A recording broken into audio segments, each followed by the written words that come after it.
ഞാൻ ജോസേട്ടെന്ന് എല്ലാരും വിളിക്കുക. ചന്തയില് കച്ചവടാ നേന്ത്രക്കൊലയുടെ.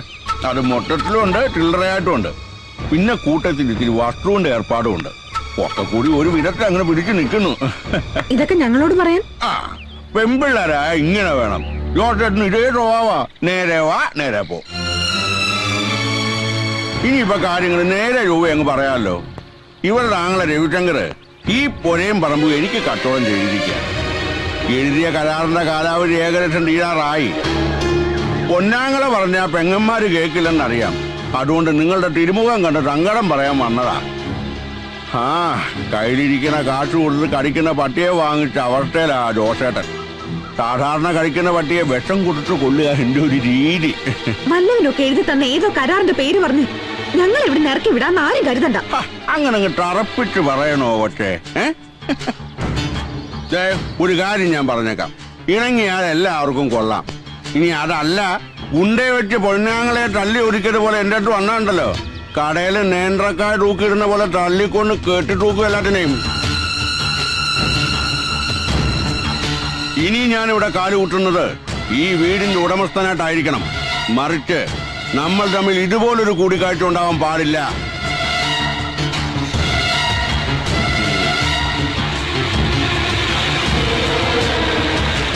ജോസേട്ടാ,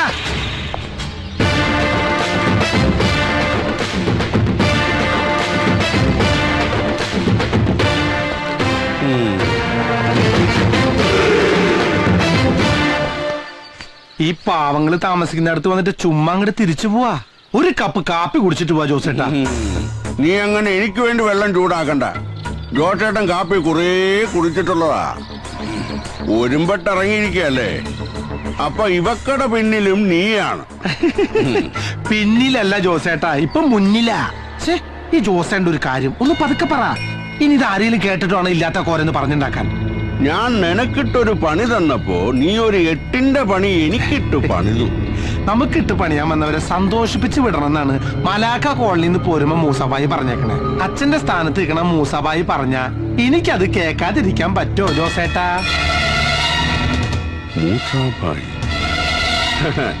നിന്റെ ചോരത്തിളപ്പ് എനിക്ക് മനസ്സിലാവും. പക്ഷേ കട്ടിക്കും ടോക്കിനും അത് അറിയണമെന്നില്ല. ഈ ഇളം പ്രായത്തിൽ തന്നെ അങ്ങ് പോണോ? ഇത് കണ്ടോ, ആയുർവേഗ 80-ന് മുകളിലാ. തന്റെയും പുക കണ്ടേ ഞാൻ പോവൂ. ഈ പ്രായത്തില് തനിക്കങ്ങോട്ട് പോകണമെന്നുണ്ടോ? തൽക്കാലം പോവാൻ നോക്ക്.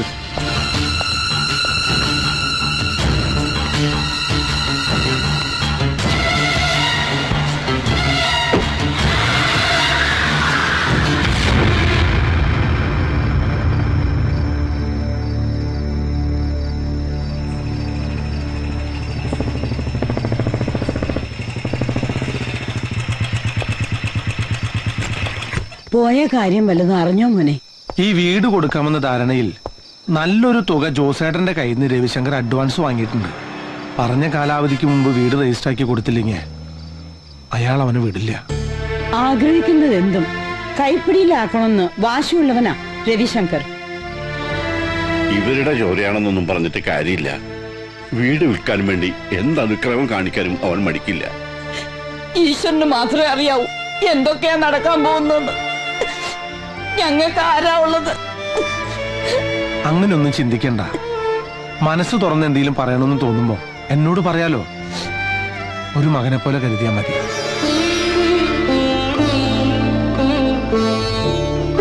ഇവിടത്തെ ഒരു കാര്യത്തിൽ ഇനി രവിശങ്കർ തലയിടില്ല.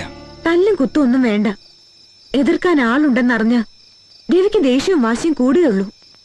സ്വന്തം അമ്മ പോലും പറഞ്ഞാൽ അനുസരിക്കാത്തവനാ രവിശങ്കർ. ഇവിടെ കോടതി നിയമൊക്കെ ഉണ്ടല്ലോ മുത്തശ്ശി. നമുക്ക് ആ വഴിക്കൊന്ന് ആലോചിക്കാം. എന്താ? അല്ല, ഞാൻ പറഞ്ഞെന്നുള്ളൂ. എല്ലാവരും കൂടി ആലോചിച്ചൊരു തീരുമാനം എടുത്താൽ മതി. എന്നെ കൊണ്ട് കഴിയാവുന്ന എന്ത് സഹായം ഞാൻ ചെയ്യാം.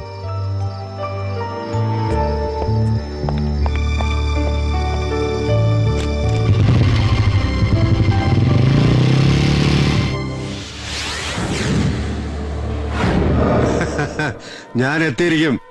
May I come in, sir? Yes. Okay, don't worry. I will be there within 15 minutes, right? Good morning, sir. Good morning. ഇരിക്ക്. Yes, പറയൂ.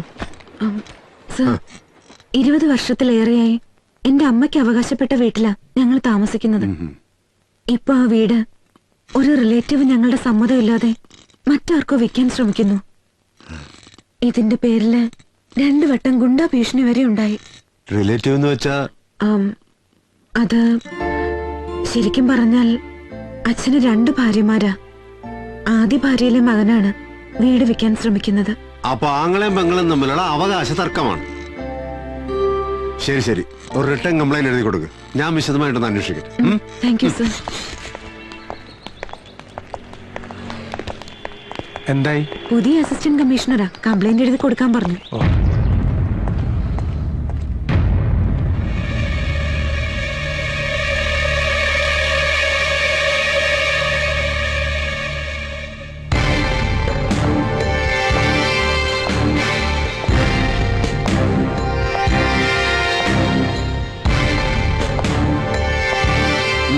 നിനക്കിവിടെ എന്താ കാര്യം? സർ എന്റെ കൂടെ വന്നതാണ്. ഇവന്റെ ഒക്കെ പ്രൊട്ടക്ഷൻ പോരാഞ്ഞിട്ടാണോ മാഡം ഇങ്ങോട്ട് എഴുന്നള്ളിയത്? സർ ഇയാളുടെ ബാക്ക്ഗ്രൗണ്ട് അറിയോ? എന്റെ ബാക്ക്ഗ്രൗണ്ട് പഠിക്കാനല്ല, ഇവരുടെ ബാക്ക്ഗ്രൗണ്ട് പറയാനാ വന്നത്. നിയമത്തിന്റെ വഴിക്ക് സാറ് പോവാൻ തയ്യാറല്ലെങ്കിൽ ഇവരുടെ കുടുംബത്തിനുള്ള പ്രൊട്ടക്ഷൻ ഞാൻ കൊടുക്കും. വേണ്ട, ഇത് സ്ഥലം വേറെയാ. നീ മലാക്ക കോളനിയുടെ ബലത്തിൽ കളിച്ച കളി ഇവിടെ എടുത്താ നിന്നെ ഞാൻ കളി പഠിപ്പിക്കും. ആദ്യം നല്ലൊരു പച്ചിരുമ്പ് കൊണ്ട് നട്ടല് പണിതിട്ട് വാ, അപ്പ കളിക്കാൻ നമുക്കൊരു പുലിക്കളി.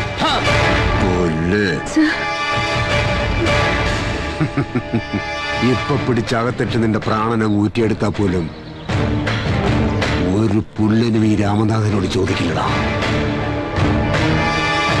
അടങ്ങി ഒതുങ്ങി ജീവിച്ച നിനക്ക് കൊള്ളാം.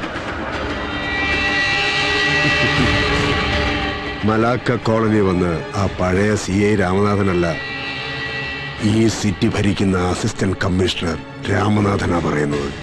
കരുതിയിരുന്നു നീ.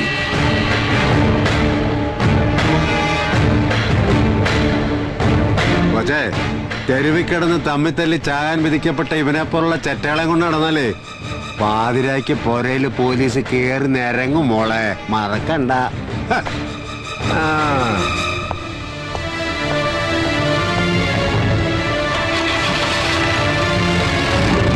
രവിശങ്കറിനെതിരെ അവള് പരാതി കൊടുക്കാൻ ഇറങ്ങിയതിന്റെ പിന്നിലെ അവനാ ആ കള്ളറാസ്കല് ശരവണൻ.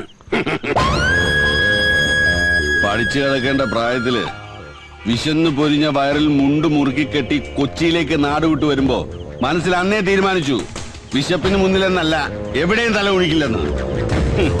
അന്ന് മുതൽ സ്വന്തം അപ്പന്റെ മുന്നിൽ പോലും നെഞ്ചു വിരിച്ചു നിന്നിട്ടുള്ള ജോസേട്ടൻ എനിക്കിട്ടാ അവൻ പണിയുന്നത്. ജോസേട്ടാ, ആവേശം കൊണ്ടുള്ള എടുത്തുചാട്ടം ബുദ്ധിയല്ല.